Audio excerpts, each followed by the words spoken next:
If you are a coach or service provider, you are making a huge mistake by only relying on word of mouth and referrals. Hello, you guys, and welcome back. If you guys are new here, my name is Jasmine, and I'm your favorite Latina content creator, prima, and online amiga. In today's video, I want to share with you guys why you guys need to start growing your brand, not only through social media, but through so many other ways that don't leave you depending on word of mouth and referrals for clients. Again, if you are a coach or service provider, you need to be on social media, but you also need to be building your brand. So at the end, I'm going to give you guys a bonus tip on what's the difference between growing your social media versus growing an actual brand.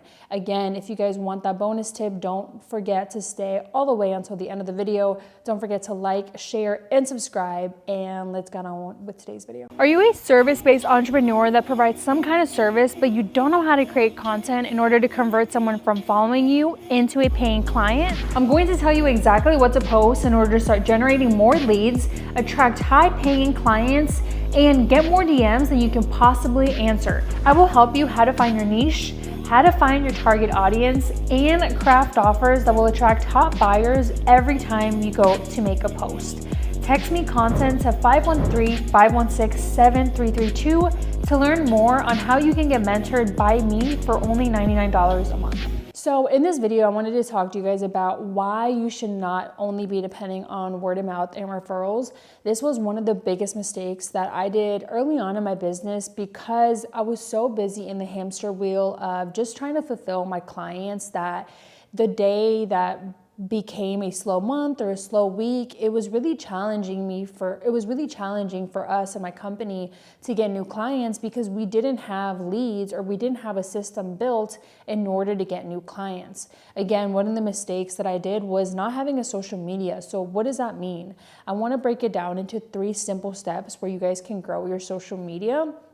And the number one thing that I would do when starting a social media presence is having a good foundation and an understanding of what your business is for.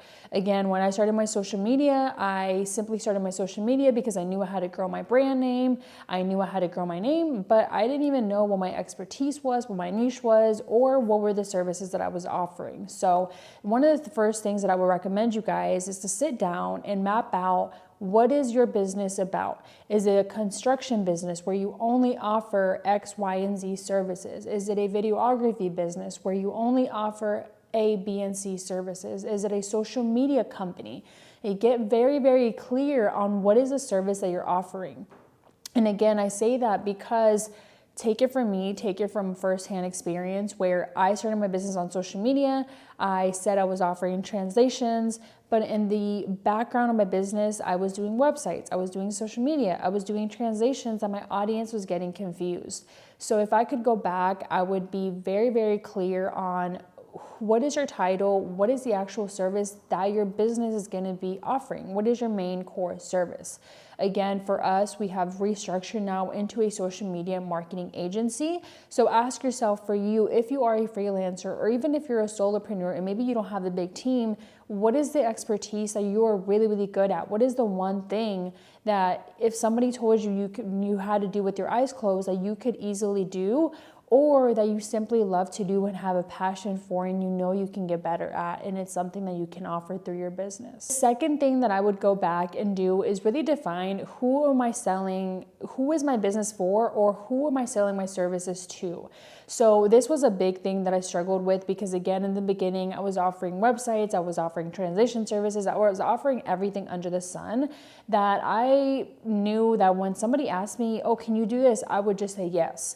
That was the number 2 mistake that I did in my business because again, by me not defining what my niche was, what my expertise was, I was selling my business essentially to everybody and every single person that wanted it. Are you a service-based entrepreneur that provides some kind of service, but you don't know how to create content in order to convert someone from following you into a paying client? I'm going to tell you exactly what to post in order to start generating more leads, attract high-paying clients, and get more DMs than you can possibly answer. I will help you how to find your niche, how to find your target audience, and craft offers that will attract top buyers every time you go to make a post. Text me content to 513-516-7332 to learn more on how you can get mentored by me for only $99 a month. again, by me solidifying, hey, my business is only for this select audience, which is now coaches and solopreneurs and freelancers, then I know that I can keep selling that service on repeat. So for example, if you're a coach or a service provider, and let's just say that you're a construction business, do you provide services for a specific niche? For example, maybe you only offer construction services for commercial property, or maybe you only offer construction services for homeowners. Get really clear on who are you giving the service to. For example, if you're a videographer, are you offering videography services to maybe people that want to get married? Maybe you're only offering videography services to weddings. Or are you a videographer where you're only offering video services to coaches? And if you really, really want to get specific, dive a little bit deeper into who are those coaches? Are they money coaches? Are they sales coaches? And get really specific on who your audience is. Again, over time, you will be able to get better at recognizing certain patterns on who your brand is attracting. For example, a huge target audience or huge audience that relates with me, my content every single day, is brown women, brown Latinas, or women, because again, they share a lot of the same experiences that I share on an everyday basis, and they can relate to a lot of the experiences that I'm going through within my business. Find out for you who can relate to you in your story. And the third thing that I would do if I could go back all over and start my social media brand or online presence is simply to sell my services. Yes, when you're making content, in a way, you're selling your service and you're selling your brand, but don't forget to ask somebody if they need help. That was a number one.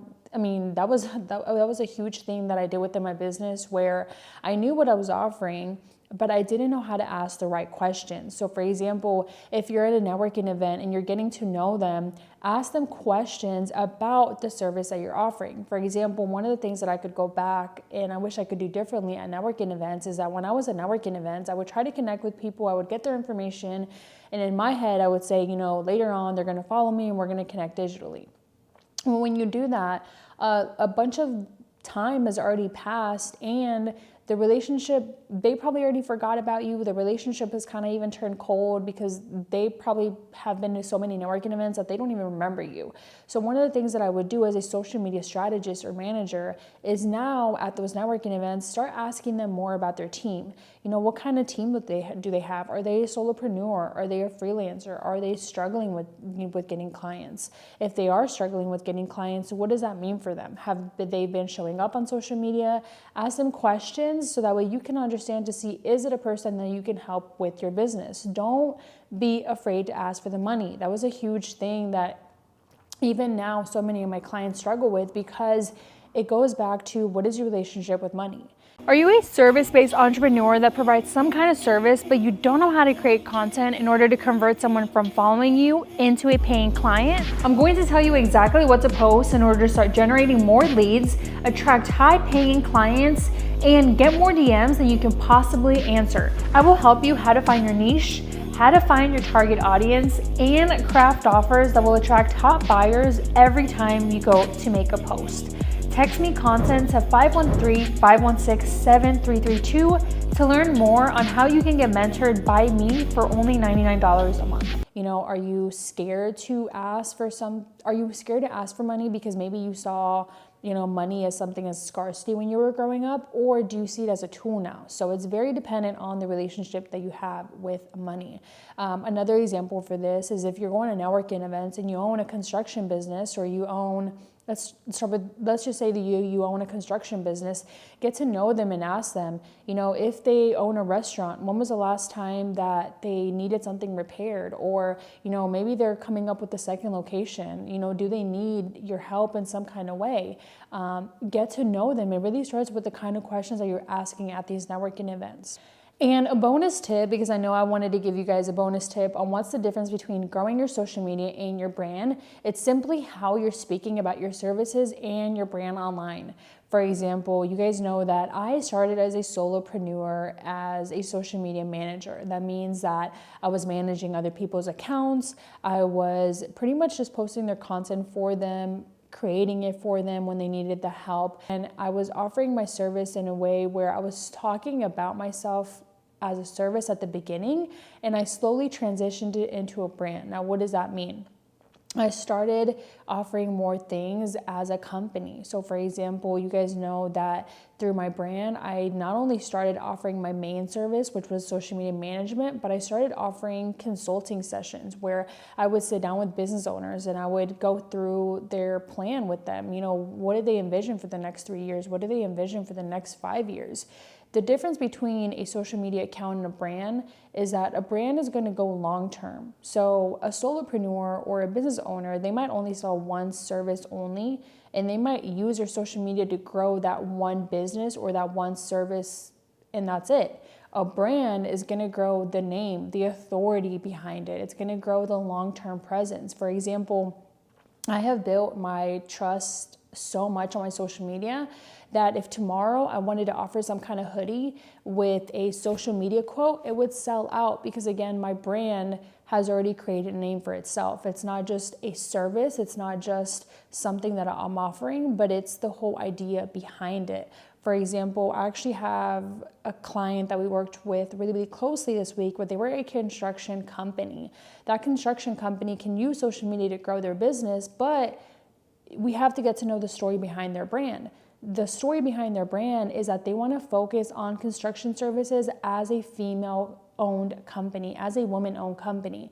The reason that separates her as a brand is because, again, if she ever wanted to stop offering her service, let's just say she wanted to only offer her service to select clients, and she's like, you know what, we're going to go ahead and close down that department of the business, but I still want my brand to live, you know, through some kind of other way.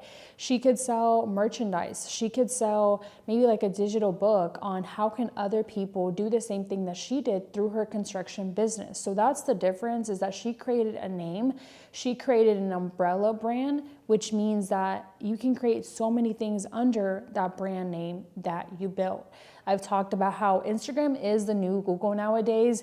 I know so many people that used to go to Google and look up food reviews, and now in today's generation, people always go to Instagram first. So again, if I look you up on Instagram and your business is not on there, you don't have consistent posts, you don't have a post within the last week, I will automatically assume that you are out of business. Do not let your audience or your clients think the same thing about your business when they go to your social media account. Again, don't forget to like, share, and subscribe, and I will see you guys in the next video.